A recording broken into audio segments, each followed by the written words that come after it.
အားလုံးပဲမင်္ဂလာပါကိုယ့်ရဲ့ YouTube ကအရင်တုန်းကဖုန်းနံပါတ်ဖြစ်နေရဆိုလို့ရှိရင်ကိုကလည်းအဲ့လက်ရှိအဲ့ဖုန်းနံပါတ်ကိုမသုံးတော့ဘူးဆိုလို့ရှိရင် YouTube ကမှာကိုယ့်ရဲ့ဖုန်းနံပါတ်ဘယ်လိုချင်းရလဲဆိုတာကိုဒီနေ့ချင်းပြပေးသွားမှာဖြစ်ပါတယ်ဗီဒီယိုလေးကိုအဆုံးထိစက်ကြည့်ပေးပါဦး ATM ဆက်ကိုရောက်ပြီဆိုတာနဲ့ Sono Hoka ဆိုတဲ့ကလိုလေးကိုနှိပ်လိုက်ပါအဲ့ကလိုလေးကိုနှိပ်ပြီးွားနဲ့ဒီမှာ3ခုမြောက်လောက်မှာပေါ့နော်ဒန်းဝဘန်ကိုဆိုတာရှိရအဲ့ဒါကိုထပ်နှိပ်လိုက်ပါနှိပ်ပြီးွားနဲ့ကိုယ့်ရဲ့ဘန်စာအုပ်သုံးမဟုတ်ဘန်ကတ်ကိုစက်ထဲကိုထည့်ပေးလိုက်ပါ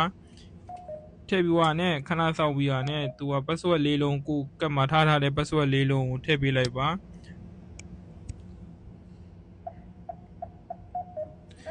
ထည့်ပြီးသွားတာနဲ့သူက